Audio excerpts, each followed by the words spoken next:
त्रिशूल सिपा के विष्णु दे चक्कर नु घुमा के। जय जय मां जय जय मां जय जय मां। शिव जी तो त्रिशूल सिपा के विष्णु दे चक्कर नु घुमा के। गीता सिवत महिषासुर ते अभिमानी दा। जय जय मां। गीता सिवत महिषासुर अभिमानी दा। चित कर दे चित कर दे चित कर दे भक्त कावा मैया रानी दा। चित कर दे भक्त कावा मैया रानी दा। मां दयालु बड़ी जो सिंह चढ़ी जो सिंह चढ़ी मां दयालु बड़ी। जय जय मां जय जय मां जय जय मां। मां दयालु बड़ी जो सिंह चढ़ी जो सिंह चढ़ी मां दयालु बड़ी। तेज न चले आ जावे मात भवानी दा। जय जय मां। तेज न चले आ जावे मात भवानी दा। चित कर दे चित कर दे चित कर दे भक्त कावा मैया रानी दा। चित कर दे भक्त कावा मैया रानी दा। चित कर दे भक्त कावा मैया रानी दा। चित कर दे भक्त कावा मैया रानी दा। चित कर दे भक्त कावा मैया रानी दा। बोलिए आशक्ति मां भगवती भवानी की जय। सच्चे दरबार की जय।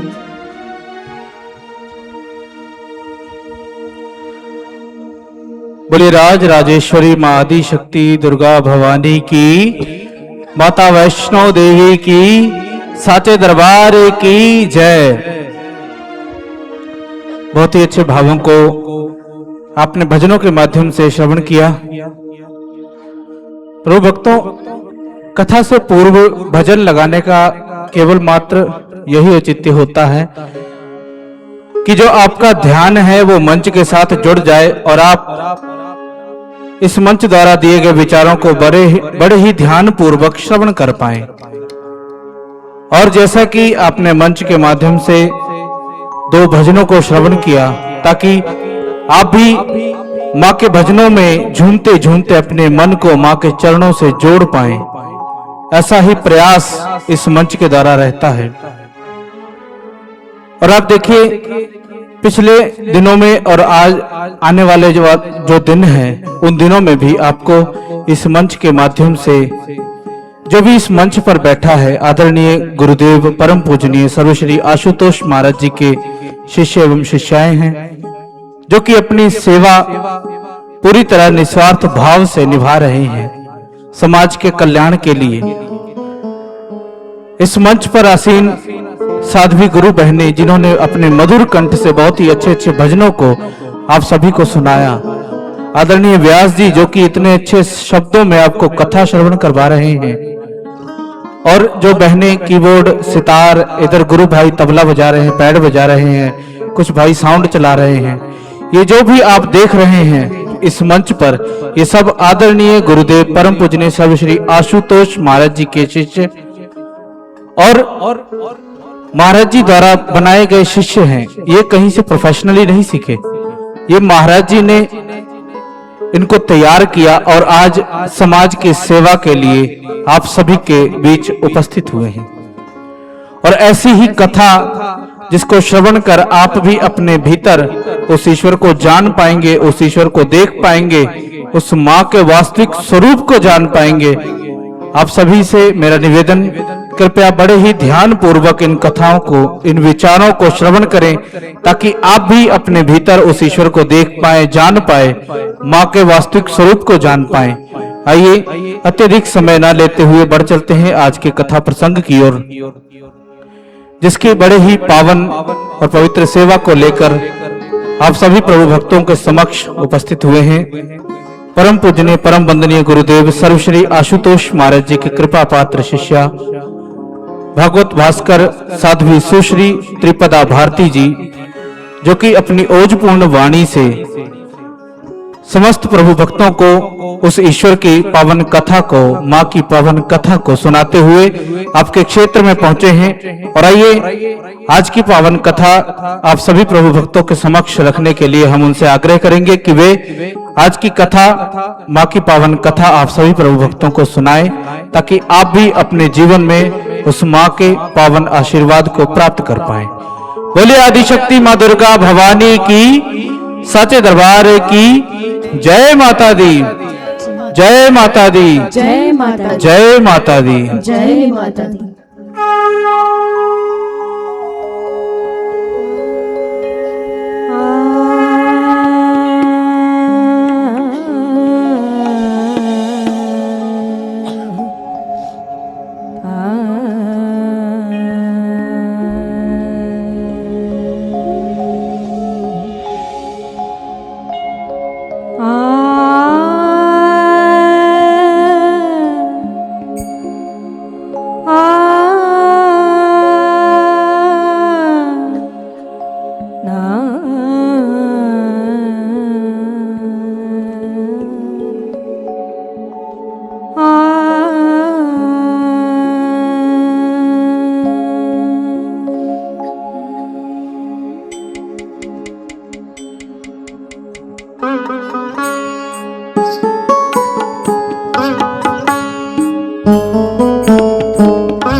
जगत जननी जयति जगत पालिकी, जयति जयति जगत जननी जयति जगत पालिकी। जय भवानी भैरवी मृणालिनी शिवालिके, जयति जयति जगत जननी जयति जगत पालिके, जयति जयति जगत जननी जयति जगत पालिके। जय भवानी भैरवी मृणालिनी शिवालिके, शिवालिके शिवालिके शिवालिके।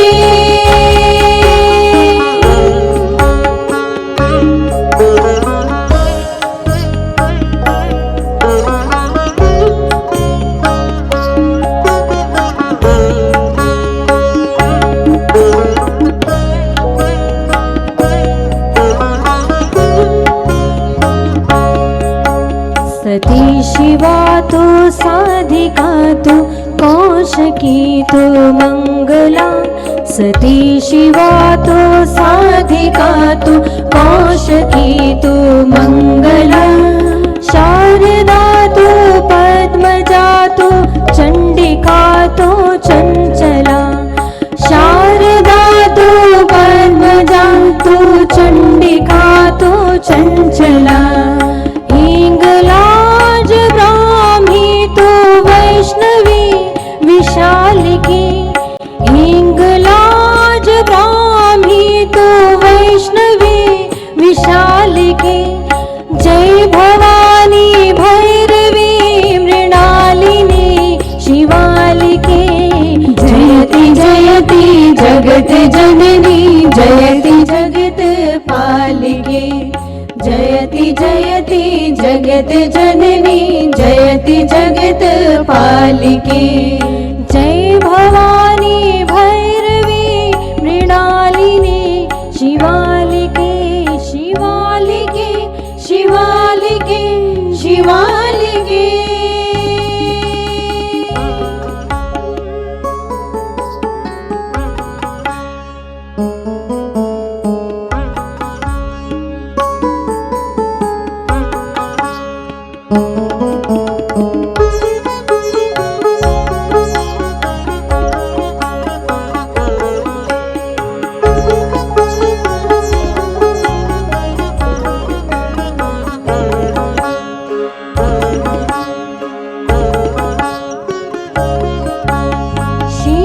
मुकुट कर्ण फूल हृदय हार शोभती।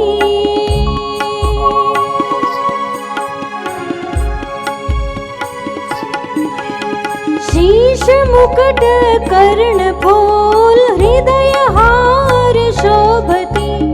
छनन छननन नूपुर ध्वनि त्रिभुवन मन मोहती। दम दम दम दामिनी तो चंद्र ज्योति भालिके। दम दम दम दामिनी तो चंद्र ज्योति भालिके। जय भवानी भैरवी मृणालिनी शिवालिके। जयति जयति जगत जननी जयति जगत पालिके। जयति जयति जगत जननी जयति जगत पालिके। जय भवानी भैरवी मृणालिनी शिवालिके। जयति जयति जगत जननी जयति जगत पालिके। जयति जयति जगत जननी जयति जगत पालिके। जय भवानी भैरवी मृणालिनी शिवालिके। शिवालिके शिवालिके शिवालिके। शिवालिके शिवालिके शिवालिके। शिवालिके शिवालिके शिवालिके।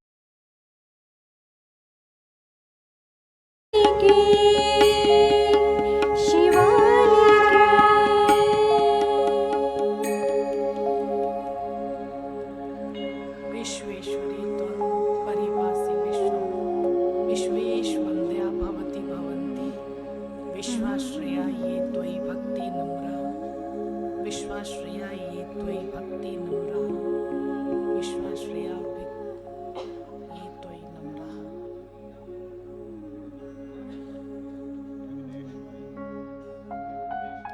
माँ के पावन पुनीत श्री चरणारविंदों में अध्यासीन समस्त श्रद्धालुओं का एक बार पुनः हार्दिक अभिनंदन, हार्दिक स्वागत करते हैं। भद्रजनों, जिस प्रकार भुवन भास्कर नम मंडल पर उदित होता है, तो भुवन भास्कर आदित्य के उस सूर्य देव के प्रकाश से चहु और सभी दिशाएं प्रकाशित होती हैं। हमारा अंधकार समाप्त हो जाता है। निद्रा में ऊँघते हुए व्यक्ति जागृत हो जाते हैं, अपने कर्तव्य का पालन करने के लिए सज्ज हो जाते हैं। जिस प्रकार सूर्य उदित होते ही हम अपने कर्म करने के लिए कटिबद्ध हो जाते हैं, हम अपने कार्य को पूर्णता देते हैं। ठीक इसी प्रकार जब हमारे अंतःकरण में ज्ञान सूर्य का उद्भव होता है, तो वह ज्ञान सूर्य हमारे अंतःकरण को प्रकाशित कर देता है। और ऐसे प्रकाश को प्राप्त कर क्षण प्रतिक्षण हमारा आनंद में, सुख में, शांति में व्यतीत होता है। भद्रजनों, और इसी प्रकार हमारे जीवन के भीतर मानो ज्ञान सूर्य को हमारे हृदय के अंदर उद्घाटित करने के लिए माँ की पावन पुनीत कथा का आगमन हुआ है। हमारे जीवन में हमें सही मार्ग प्रशस्त करने के लिए। भद्रजनों, आपने कल की कथा में श्रवण किया, जो सप्तम स्कंद के अंतर्गत कथा आती है, किस प्रकार माँ हिमालय राज के घर उनकी पुत्री रूप के अंदर प्रकट होती है। उनकी पुत्री पार्वती बनकर के अवतार धारण करती है। तदुपरांत उनका विवाह महादेव के साथ हुआ और जैसे ही विवाह संपन्न होता है तदुपरांत कुछ समय के पश्चात जिस हेतु मां ने अवतार धारण किया था, तारकासुर का वध, उसका वध करने के लिए शिव और शक्ति का पुत्र उत्पन्न होता है कार्तिकेय, और कार्तिकेय जी के द्वारा उस समय तारकासुर का वध किया जाता है और पृथ्वी को भय मुक्त किया जाता है। और इस प्रकार सप्तम स्कंध के अंतर्गत ये जो कथा है ये समाप्त होती है। तदुपरांत और भी कथाएं हैं जिसमें मां की महिमा को वर्णित किया गया। अष्टम स्कंद के अंतर्गत भगवान श्री हरि, भगवान श्री नारायण नारद को मां की महिमा का रसपान करवा रहे हैं। वे उन्हें विविध प्रकार के द्वीपों की गति के बारे में बताते हैं और उन्हीं से नारद जी विभिन्न प्रकार के नरकों के श्रवण के बारे में भी सुनते हैं कि किस प्रकार विविध प्रकार के नरक हैं जिसे मानव को भोगना होता है उसके कर्मों के अनुसार। तदुपरांत नवम स्कंद में जाकर के बहुत ही उचित प्रसंग हमारे सन्मुख आता है, पंच प्रकृतिक संज्ञक देवियों का प्रसंग, जिसमें 5 प्रधान देवियां उनके विषय में बताया गया है। और ये 5 देवियां कौन सी हैं? इनमें है प्रथम मां दुर्गा, द्वितीय सरस्वती जी और लक्ष्मी जी, और उसके पश्चात हैं मां सावित्री और श्री राधा जी। ये 5 देवियां जिन्हें प्राकृतिक संज्ञक देवियां कहा, जिन्हें यह कहा गया कि जिन्होंने पूरी सृष्टि को व्यवस्थित किया हुआ है, ये 5 देवियां। भक्तजनों, यूं तो आपने प्रतिरोज मां की महिमा से ओतप्रोत कथा को श्रवण किया है, लेकिन ये 5 देवियां हमारे जीवन में महत्वपूर्ण स्थान रखती हैं। जैसे हमारा तन हमारे लिए महत्वपूर्ण है क्योंकि ये 5 तत्वों से निर्मित है। यह हमें प्राण देता है, ये हमें सुख की अनुभूति करवाता है।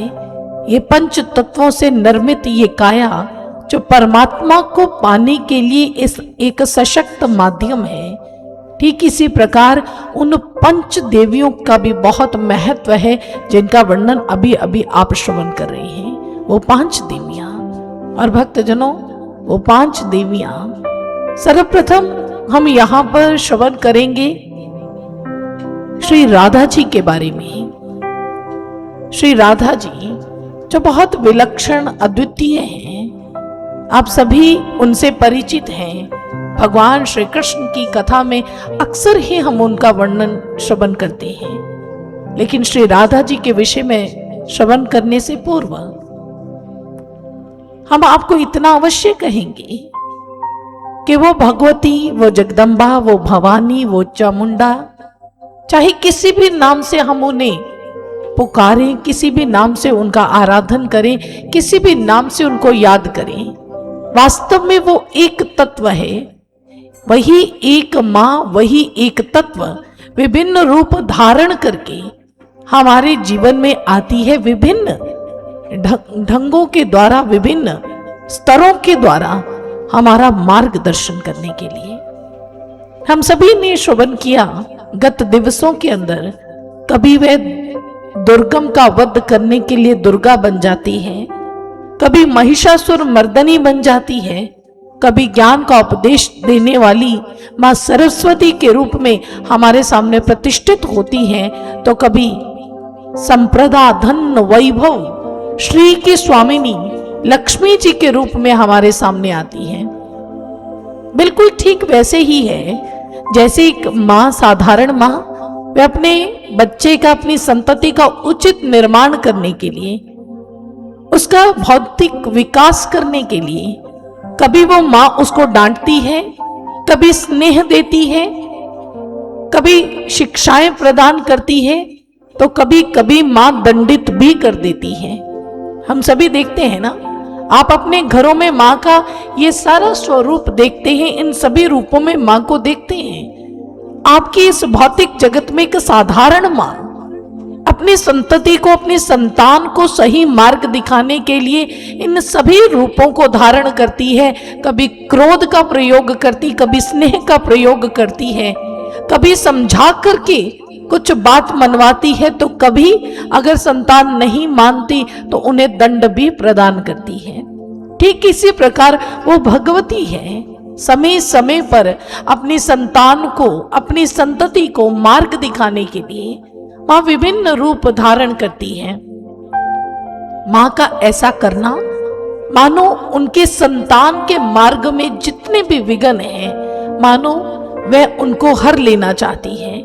माँ चाहती है कि मेरी संतति अपने लक्ष्य को प्राप्त करे, मेरी संतान अपने जीवन में श्रेष्ठता को प्राप्त करे। क्योंकि आप सभी जानते हैं, एक माँ के लिए सबसे अधिक प्रसन्नता की बात होती है जब उनकी संतान श्रेष्ठता को प्राप्त करती है। एक माँ उसमें अपनी खुशी महसूस करती है जब उनकी संतान उच्चतम शिखरों तक पहुंचती है। जब उनकी संतान भरपेट खाना खाती है तो मानो माँ का पेट भर जाता है। जब उनकी संतान कोई श्रेष्ठ कार्य करती है, कोई ऊंची पदवी पर अध्यासीन होती है, तो माँ को लगता है कि मेरा जीवन सफल हो गया, मैंने अपनी संतान का सही निर्माण किया। और ऐसे ही हमारी माँ विघ्नेश्वरी है, ऐसे ही हमारी माँ जगदम्बिका भवानी है। वो हमारी माँ भी हमारे लिए इसी प्रकार विभिन्न रूप धारण करती है। चाहे वे त्रिदेवियों के रूप में उत्पन्न हुई, तो चाहे आज 5 देवियों के रूप में उनकी कथा आप सुनने जा रहे हो, वे विभिन्न रूपों में केवल हमारा कल्याण चाहती है। तो आइए ऐसे ही विघ्नेश्वरी माँ, ऐसी जगदम्बिका भवानी का हम स्तुति गान करते हैं, जो हमारा कल्याण सदैव सर्वदा करती है। आइए हम उनका स्मरण करते हैं।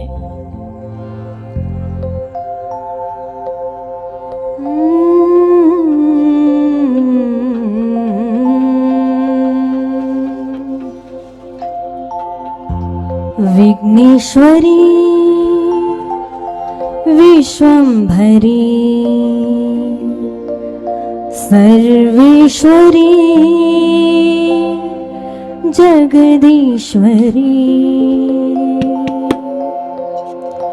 विघ्नेश्वरी विश्वंभरी सर्वेश्वरी जगदीश्वरी तू अंबिका तू कालिका नवचंडिका तू नारायणी विघ्नेश्वरी विश्वंभरी सर्वेश्वरी जगदीश्वरी तू अंबिका तू कालिका नवचंडिका तू नारायणी विघ्नेश्वरी विश्वंभरी सर्वेश्वरी जगदीश्वरी विघ्नेश्वरी विश्वंभरी सर्वेश्वरी जगदीश्वरी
स्वर्ग जाता माहेश्वरी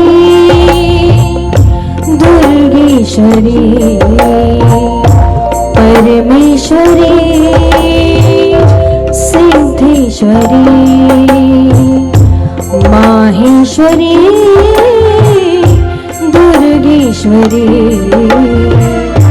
परमेश्वरी सिद्धेश्वरी तू अंबिका मां तू कालिका नवचंडिका तू नारायणी विघ्नेश्वरी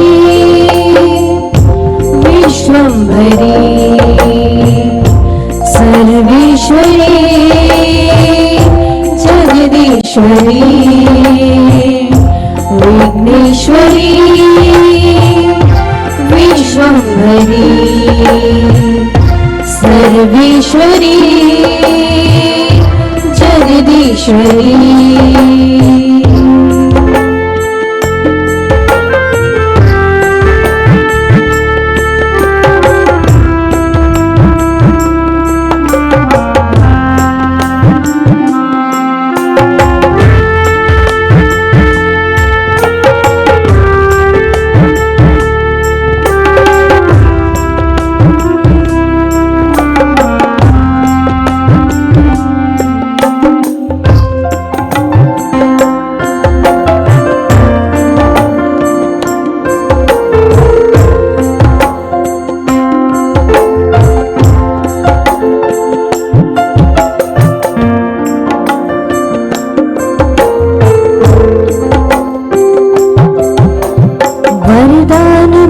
ये चाहूं दर्शन तेरे ही पाऊं दुनिया भुलाई पर मैं तुझको न भूल पाऊं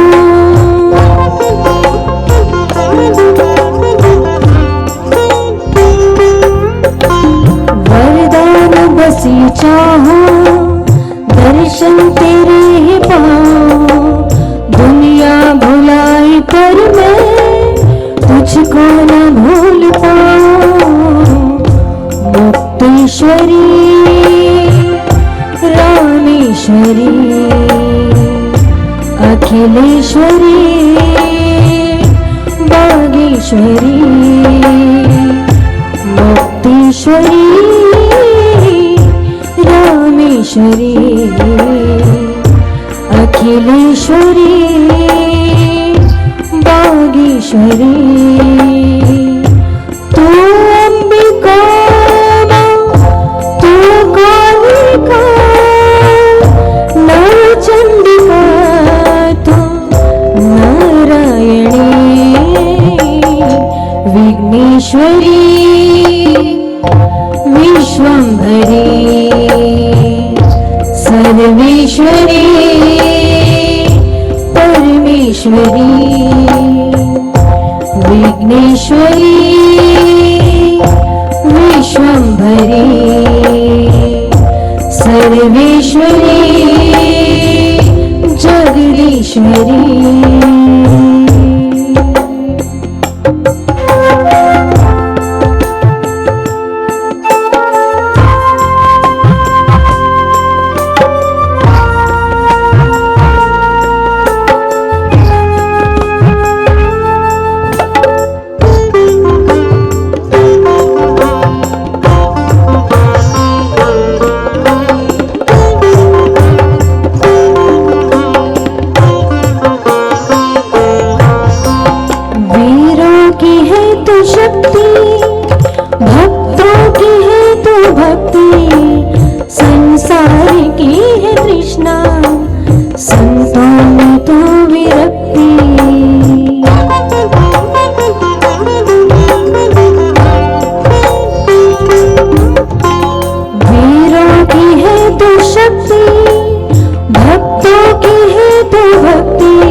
भुवनेश्वरी मातेश्वरी ब्रह्मकेश्वरी विश्वेश्वरी भुवनेश्वरी मातेश्वरी ब्रह्मकेश्वरी विश्वंभरी तू अंबिका मां तू कालिका नवचंडिका तू नारायणी विघ्नेश्वरी विश्वंभरी सर्वेश्वरी जगदीश्वरी विघ्नेश्वरी विश्वंभरी सर्वेश्वरी जगदीश्वरी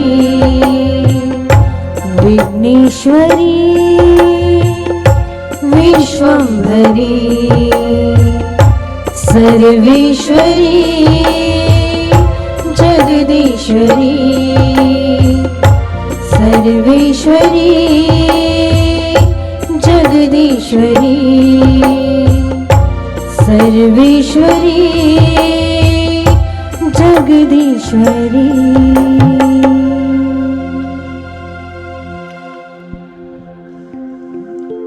और इस प्रकार माँ मानो हमारे सभी विघ्नों को हरने के लिए सदैव हम पर अपनी कृपा दृष्टि बनाए रखती हैं।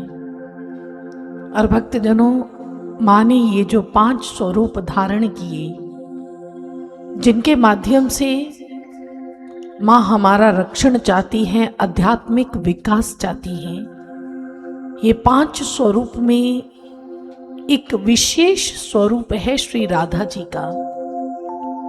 श्री राधा जी के रूप में वे हमें भक्ति की दौलत देना चाहती हैं, भक्ति का साम्राज्य हमारे भीतर घटित करना चाहती हैं, क्योंकि श्री राधा जो अपने नाम से अपने भाव को प्रदर्शित करती हैं, जिनका नाम उनके गुण को प्रदर्शित करता है, भगवान श्री कृष्ण जिनके आराध्य हैं, जो सदैव भगवान श्री कृष्ण की आराधना में लीन रहती हैं, ऐसी शक्ति को श्री राधा कहते हैं।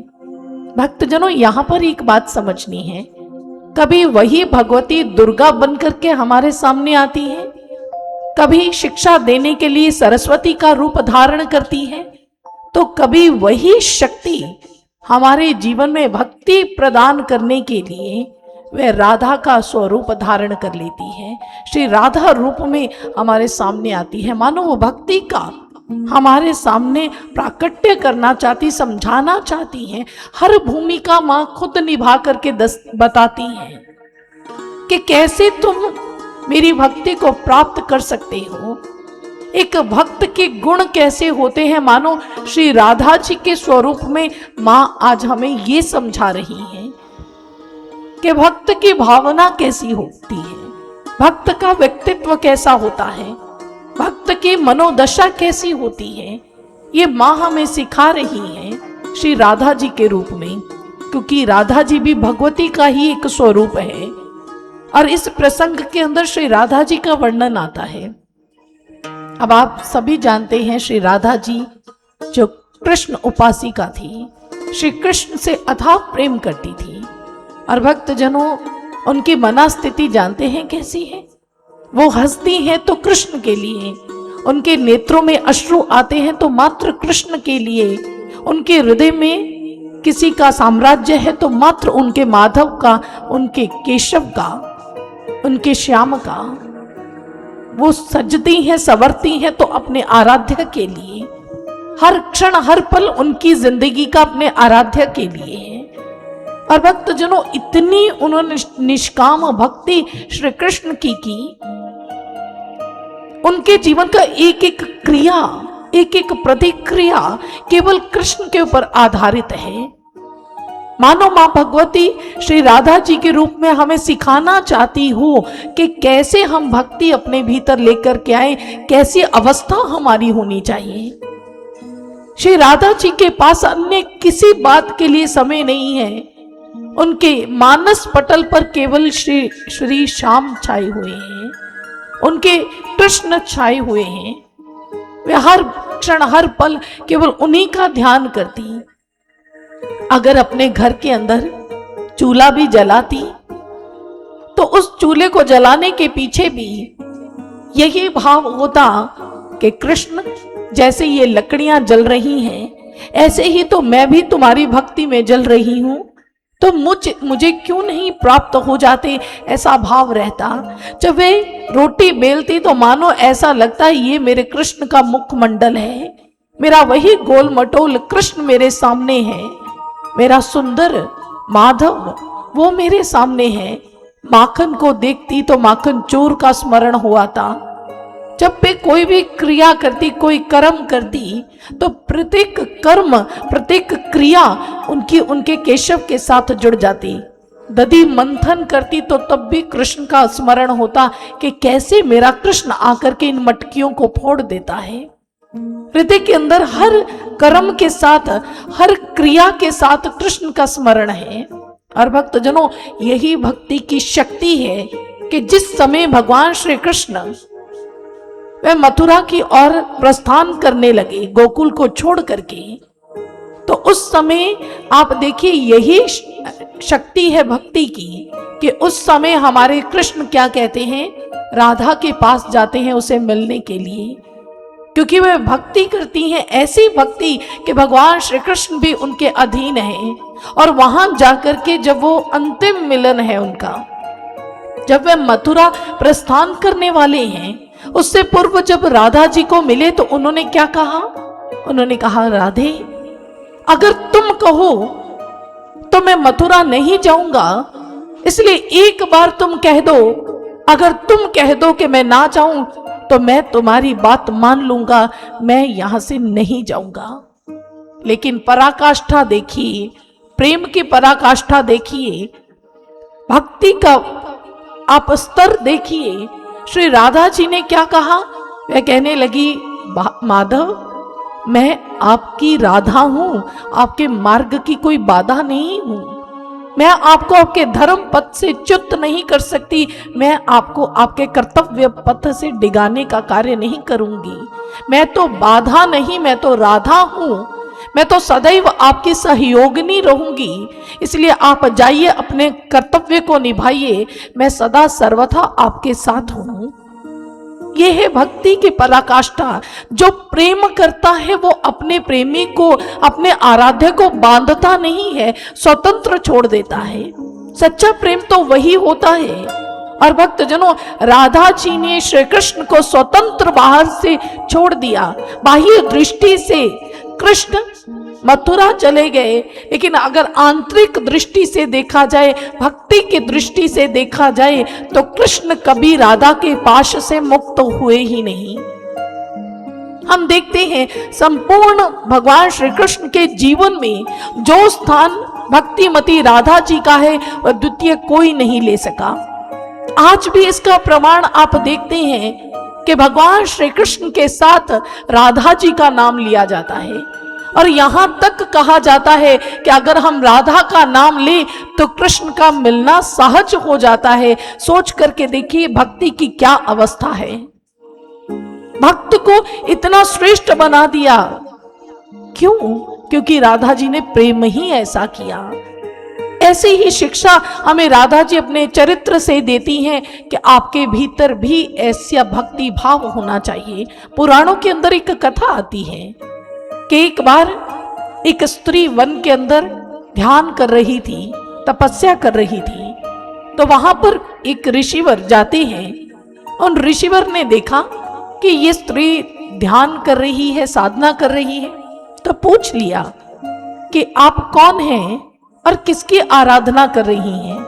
तो उस समय वो स्त्री कहती है कि मैं भक्ति हूं और मैं प्रेम की साधना कर रही हूं। अब जैसे ही उन्होंने सुना कि भक्ति स्वरूपा है, ब्रह्म विद्या है, उन्होंने कहा अगर आप ब्रह्म विद्या हैं, आप भक्ति हैं, तो आपको फिर साधना करने की आवश्यकता क्या है? लोग तो आपको प्राप्त करने के लिए ललायत रहते हैं, तो फिर आप स्वयं ब्रह्म विद्या होकर के किसकी आराधना में लीन हैं और क्यों कर रही हैं? तो उन्होंने कहा, मैं प्रेम के लिए साधना कर रही हूं। वो ब्रह्म विद्या भी अपूर्ण है, वो भक्ति भी अपूर्ण है अगर उसके अंदर प्रेम का समावेश नहीं हुआ। इसलिए सोच करके देखिए, ये पुराणों के अंदर वर्णित कथा ये कोई मिथ्या भाषण नहीं है, सत्य है। वह ब्रह्म विद्या भी स्वयं को अपूर्ण समझती है जब तक उसमें भाव नहीं है, जब तक उसमें प्रेम भक्ति का प्रादुर्भाव नहीं हुआ। इसलिए भक्तजनों, प्रेम के बिना, भावों के बिना हमारा जीवन निश्चय, हमारा जीवन व्यर्थ चला जाता है। भावों के बिना कैसा है हमारा जीवन, आप देख सकते हैं। जैसे प्राणों के बिना शव होता है, जैसे एक मछली का जीवन जल के बिना बिल्कुल ही अर्थहीन हो जाता है, वह खत्म हो जाता है उसका जीवन। ठीक इसी प्रकार हमारा जीवन भक्ति के बिना व्यर्थ है। और भक्तजनों, भक्ति हमारे लिए अनिवार्य है, प्रेम हमारे लिए अनिवार्य है। और इसके लिए स्वयं महादेव भी कहते हैं, स्वयं हमारे आराध्य भी कहते हैं कि जब तक आपकी भक्ति में प्रेम का प्रादुर्भाव नहीं होता तो भक्ति भी नीरस लगती है। और इसीलिए कहा गया, भाव के भूखे प्रभु हैं, भाव ही एक सार है, भाव से जो भजे प्रभु को भव से बेड़ा पार है। भाव से अगर पार होना है तो हमारे अंदर भाव होना अनिवार्य है, आवश्यकता है भाव की। आप देखिए, जब यही भाव, यही प्रेम शबरी के जूठे बेरों में समाया तो वो 56 भोग से भी अधिक श्री राम को स्वादिष्ट लगते हैं, क्योंकि उन बेरों के अंदर महत्व किसका है? देखने को अगर बाह्य दृष्टि से देखें वो तो जूठे बेर थे, लेकिन भगवान श्री राम जैसे ही उन्हें खाते हैं और कहते हैं कि हे माते, हमें तो आज आपके बेरों में ऐसा स्वाद आ रहा है मानो 56 भोगों में भी हमें वो सब स्वाद नहीं आया। विदुर जी के साग में श्री कृष्ण को वो आनंद आ गया जो दुर्योधन के मेवा में भी नहीं है। और भक्तजनों, इसलिए कहते हैं कि भक्ति के अंदर जब प्रेम का समावेश होता है तो वो अवर्णनीय बन जाता है, वो बहुत उच्चतम उत्कर्ष को प्राप्त कर जाता है, वह श्रेष्ठ हो जाता है, वह सर्वोत्तम हो जाता है जब भाव साथ जुड़ता है। श्री राधा जी मानो साक्षात भाव स्वरूपा हैं, भक्ति स्वरूपा है, प्रेम स्वरूपा है। और भगवती माँ आज श्री राधा जी के रूप में हमें प्रेम भाव का संदेश देती हैं कि आप अपने जीवन में प्रेम को लेकर के आइए, क्योंकि जब तक हमारे जीवन में प्रेम की कमी रहेगी, भगवान भगवती हमारी पकड़ में नहीं आएंगे। हम जानते हैं ना, भगवान श्री कृष्ण के ही बाल्यकाल की घटना है कि जिस समय मां यशोदा के पास बहुत सारी शिकायतें आती हैं कि तुम्हारा कान्हा बहुत उत्पाती हो गया है, बहुत उत्पात करता है, बहुत उद्यम मचाता है, किसी की मटकियां फोड़ देता है, किसी का माखन चुरा लेता है, किसी के बछड़े खोल देता है। तो मां यशोदा उन्हें दंड देने के लिए ओखल के साथ बांधने का प्रयास करती हैं। और आप सभी को ये कथा मुझे सुनाने की आवश्यकता नहीं कि क्या हुआ। मां ने बहुत लंबी रस्सी ली, लेकिन वो रस्सी हर बार 2 उंगली छोटी पड़ गई, कम पड़ गई। फिर से मां एक और रस्सी लेकर के साथ बांधती है, बहुत लंबी रस्सी बना दी, फिर से श्री कृष्ण के इर्द गिर्द लपेटती है, तो फिर से 2 उंगली छोटी रह जाती है। बारंबार यही प्रयास किया गया। ये 2 उंगली छोटा रहने का तात्पर्य क्या है? भगवान श्री कृष्ण जब मां की ये स्थिति देखते हैं, अब मां थक गई, बांध बांध के थक गई, लेकिन श्री कृष्ण बंद नहीं रहे, तो मां हार जाती है, हार करके समर्पण कर देती है कि हे कृष्ण, कहने लगी, कान्हा तुम क्यों नहीं बंध रहे, तुम मुझसे बंध जाओ, देखो तुम्हारी मैया हार गई है तुम्हारे सामने। और जैसे ही हार का उन्होंने शब्द अपने मुख से उच्चारित किया, जैसे ही समर्पण कर दिया कृष्ण के सामने, जैसे ही हृदय के अंदर जहां क्रोध था वहां प्रेम उत्पन्न हो गया। तो उसी समय वही रस्सी जो अब तक 2 अंगुली छोटी पड़ रही थी, उसी रस्सी से श्री कृष्ण अपने इर्द गिर्द उसे लपेट लेते हैं और कहते हैं, मैया देखो रस्सी तो पूरी है, बांध दो हमें। तो मैया उन्हें बांध पाती हैं। कहने का तात्पर्य ये घटना हमें संकेत करती है, 2 अंगुली छोटी रहने का मतलब है कि वो रस्सी 2 अंगुली छोटी क्यों रही, क्योंकि वहां समर्पण की कमी है, वहां प्रेम की कमी है।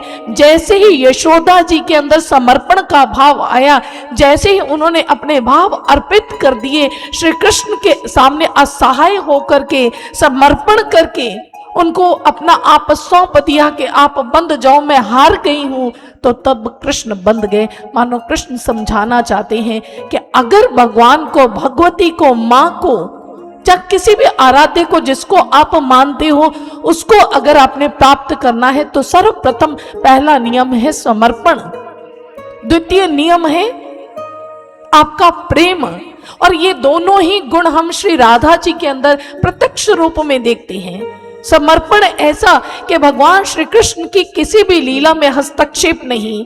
अगर भगवान श्री कृष्ण ने निर्णय लिया कि उन्होंने मथुरा जाना है तो अपनी सहमति प्रदान की। वहां अन्य गोपियां जहां उनका मार्ग रोकती हैं, उनके रथ के आगे खड़ी हो जाती हैं कि हम अपने कृष्ण को मथुरा नहीं जाने देंगी, लेकिन वहीं पर राधा जी उन्हें रोकती नहीं। भगवान श्री कृष्ण ने कहा अगर तुम रोको तो मैं रुक सकता हूं, लेकिन राधा जी रोकती नहीं है। समर्पण है, उनकी प्रत्येक क्रिया में सहयोगिनी की भूमिका निभाती हैं। समर्पण है, प्रेम है। इसलिए भक्तजनों, प्रेम और समर्पण के बिना हमारी जिंदगी, हमारा जीवन भी व्यर्थ है। इसलिए आइए श्री राधा जी से हम भी मांगते हैं कि हे श्री राधे, आप भी हमें ऐसा भाव दे दीजिए जैसा प्रेम आपने श्री कृष्ण के चरणों में किया, ऐसा प्रेम हम भी अपनी भगवती के साथ कर सके, ऐसा प्रेम हम भी अपने महादेव के साथ कर सके, ऐसा प्रेम हम भी अपने श्री राम के साथ कर सके। क्योंकि भक्तजनों, अगर हम ऐसा प्रेम चाहते हैं तो प्रेम केवल समर्पण मांगता है, मिटना मांगता है, न्यौछावर करना मांगता है। और भक्तजनों, ऐसे ही भाव रहते हैं। एक भक्त कवि कहता है, मिटा दे अपनी हस्ती को अगर कोई मर्तबा चाहे, मिटा दे अपनी हस्ती को अगर कोई मर्तबा चाहे, कि दाना खाक में मिलके गुले गुलजार होता है। एक दाना तभी वृक्ष बनता है जब वो मिट्टी में, धरती में अपने आप को खो देता है। जो बीज अपने आप को समेट के रखने का प्रयास करे कि मैं नहीं अपने आप को गलाऊंगा, तो वो कभी भी वृक्ष के रूप में परिणत नहीं हो सकता। एक बीज वही वृक्ष बनता है जिसके अंदर मिटने का भाव है। इसलिए भक्तजनों, ऐसा समर्पण जिस दिन हमारे अंदर आ गया तो वो भगवती, वो भगवान हमसे लेश मात्र भी दूर नहीं रह सकेंगे। इसलिए ऐसा भाव हमारे अंतःकरण में होना अनिवार्य है। और आइए श्री राधा जी के रूप में जो माँ भगवती हमें प्रेम का संदेश दे रही हैं, हम उनसे सीखें कि प्रेम कैसे करते हैं, कैसे कृष्ण को रिझा पाते हैं। तो उसके लिए कहते हैं, अगर कृष्ण को पाने का मंत्र लेना है तो श्री राधा जी का नाम तो उच्चारित करना ही होगा।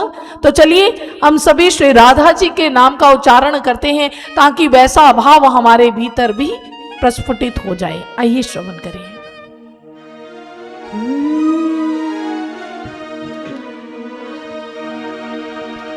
मन भजले श्री राधे राधे, जय श्री राधे राधे। मन भजले श्री राधे राधे, जय श्री राधे राधे। मन भजले श्री राधे राधे, जय श्री राधे राधे। मन भजले श्री राधे राधे, जय श्री राधे राधे। मन भजले श्री राधे राधे, जय श्री राधे राधे। मन भजले श्री राधे राधे, जय श्री राधे राधे। मन भजले श्री राधे राधे, जय श्री राधे राधे। मन भजले श्री राधे राधे, जय श्री राधे राधे। मन भजले श्री राधे राधे, जय श्री राधे राधे। मन भजले श्री राधे राधे, जय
भजले श्री राधे राधे जय श्री राधे राधे। मन भजले श्री राधे राधे जय श्री राधे राधे। मन भजले श्री राधे राधे जय श्री राधे राधे। मन भजले श्री राधे राधे जय श्री राधे राधे। मन भजले श्री राधे राधे जय श्री राधे राधे। मन भजले श्री राधे राधे जय श्री राधे राधे।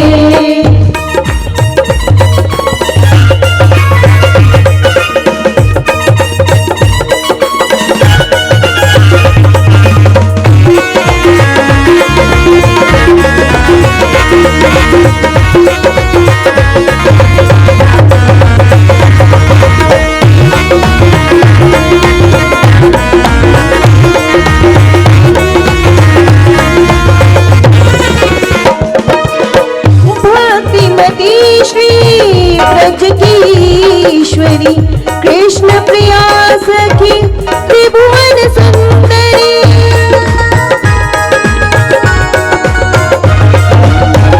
जन्म जन्म के फेर मिटेंगे जपते जाओ राज राजेश्वरी। जपते जाओ राज राजेश्वरी। मन भजले श्री राधे राधे जय श्री राधे राधे। मन भजले श्री राधे राधे जय श्री राधे राधे। मन भजले श्री राधे राधे जय श्री राधे राधे। मन भजले श्री राधे राधे जय श्री राधे राधे। देखिए दोस्तों, यहाँ हम बैठे हैं सभी भक्तजन। कहते हैं कि अगर श्री कृष्ण को पाना है तो राधा नाम का संकीर्तन करना पड़ेगा, ठीक है ना। कहते हैं राधे राधे श्री श्याम मिला दे, कहते हैं ना। सभी ने सुना है? किस किस ने सुना है? सभी ने सुना। तो भक्तजनों, हमारे साथ आप सभी ने ऐसे ही मिलकर श्री राधा नाम का संकीर्तन करना है। राधा एक भाव है जो हमारे घट के भीतर उस ईश्वरीय सत्ता को प्रकट करने का सामर्थ्य रखती है। इसलिए सभी ने हाथ जोड़कर श्री राधा नाम का संकीर्तन करना है। हमारे साथ मिलकर आंखें बंद करके और हाथों को ऊपर उठाते हुए ताली बजाते हुए, कैसे भाई? जय राधे राधे श्री राधे राधे। जय राधे राधे श्री राधे राधे। जय राधे राधे श्री राधे राधे। आपकी आवाज आए पूरी साथ। जय राधे राधे श्री राधे राधे।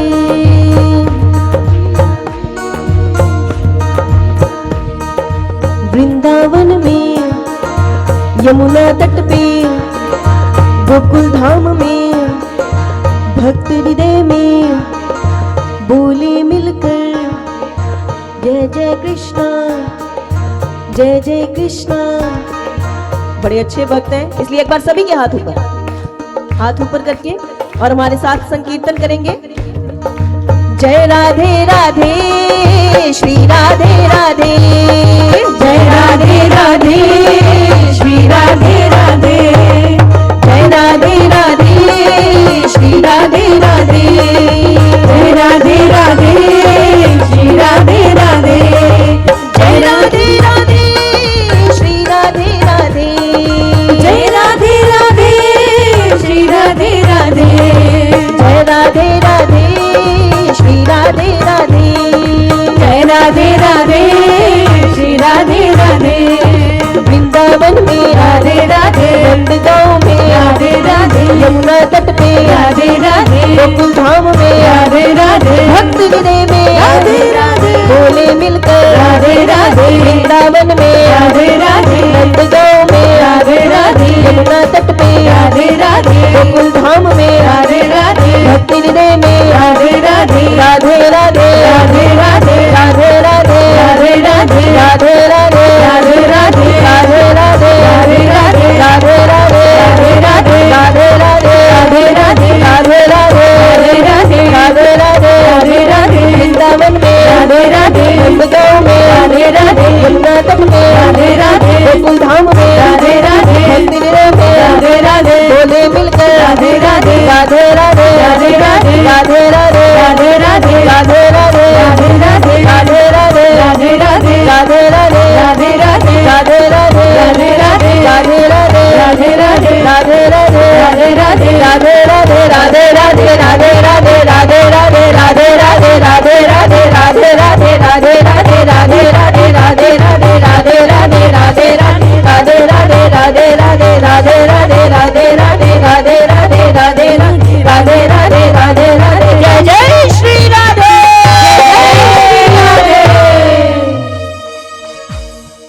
भक्तजनों, इस प्रकार जो 5 देवियों का वर्णन हमने श्रवण किया, उसमें श्री राधा जी एक मुख्य भूमिका निभाती हैं।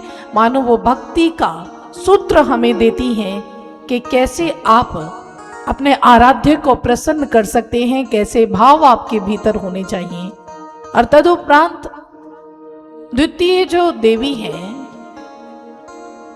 यूं तो 4 अन्य देवियां हैं जिनमें त्रिदेवियां हैं, सरस्वती जी, लक्ष्मी जी, दुर्गा जी, और चतुर्थ है सावित्री जी। ये 5 देवियां बहुत मुख्य भूमिका निभाती हैं। लेकिन अब बात करेंगे मां सरस्वती जी की, जिनके विषय में आपने कल भी श्रवण किया, जो ज्ञान प्रदायिनी है, जो कला की देवी हैं, जो विद्या प्रदाती हैं, जो विद्या प्रदान करती हैं। और भक्तजनों, मां सरस्वती जिनके अभाव में हमारी जिंदगी अवरुद्ध हो जाती है। आप देखिए, अगर मां सरस्वती की कृपा हमारी जिंदगी में ना हो तो एक व्यक्ति को मूढ़ कहा जाता है, मूर्ख कहा जाता है। हम देखते हैं ना, मानसिक विक्षिप्त जो लोग होते हैं, जिनके भौतिक स्तर का विकास नहीं हुआ, तो अधिकतर लोग कहते हैं मां सरस्वती की कृपा इन्हें प्राप्त नहीं हुई। भक्तजनों, पहली बात तो हमें उस माँ का धन्यवाद करना चाहिए कि माँ, आपने हमें बुद्धि प्रदान की, हमें ज्ञान प्रदान किया, जीवन में विचरण करने के लिए सामर्थ्य प्रदान किया, वरना आज हम भी मेंटल हॉस्पिटल में होते। ये माँ की कृपा है जो आज यहाँ बैठे हैं, अपने जीवन को यापित कर पा रहे हैं, अपने जीवन को व्यतीत कर पा रहे हैं, कुछ सोच पा रहे हैं, कुछ समझ पा रहे हैं। ये पहली माँ सरस्वती की सबसे बड़ी कृपा है हमारे ऊपर, कि सोचने समझने की शक्ति उन्होंने हमें प्रदान की है।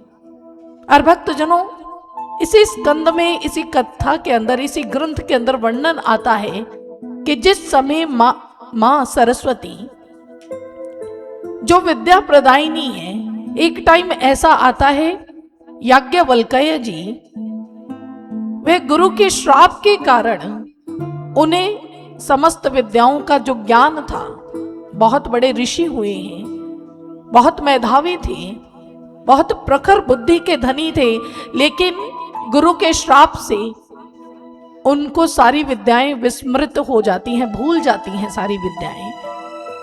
उन्हें सारी श्रुतियों का ज्ञान भूल गया, वेदों का ज्ञान भूल गया, शास्त्रों का ज्ञान भूल गया। और जैसी सारी विद्याएं उनके मानस पटल से विलुप्त होती हैं, विस्मरण होता है उन्हें सभी का, तो उनका जीवन बहुत दयनीय हो गया। याज्ञवल्क्य जी बहुत दुखी अनुभव कर रहे हैं कि अब मुझे कोई भी ज्ञान नहीं रहा, अब मैं अपना जीवन कैसे व्यतीत करूंगा, कैसे मैं अपने जीवन में आनंद की प्राप्ति करूंगा, क्योंकि ज्ञान के बिना तो जीवन का कोई औचित्य ही नहीं है। वह बहुत से ऋषि मुनियों के पास जाते हैं, विविध आश्रमों में याज्ञवल्क्य जी घूमते हैं, सभी के पास जाकर के अपनी समस्या का समाधान मांगते हैं, लेकिन उन्हें कहीं से भी पुनः विद्या को प्राप्त करने का मार्ग नहीं मिलता। अब जब ऐसा उनके जीवन में हुआ तो वे हार जाते हैं, थक जाते हैं, और अंततः वे ब्रह्मा जी की शरण में जाते हैं। और जैसे ब्रह्मदेव की शरण में गए तो ब्रह्मदेव ने उनका मार्ग प्रशस्त किया, उन्हें कहा कि अब आप विद्या प्रदायिनी माँ सरस्वती का आवाहन कीजिए। अगर आप माँ सरस्वती की पूजा करेंगे, आराधना करेंगे, उनका आवाहन करेंगे, तो अवश्य आप पर उनकी कृपा होगी, क्योंकि समस्त विद्याओं की जो प्रदायिनी है, दात्री है, वो केवल माँ सरस्वती है। और कहते उस समय याज्ञवल्क्य जी ने बहुत घोर तप किया, बहुत घोर तपस्या की उन्होंने माँ सरस्वती को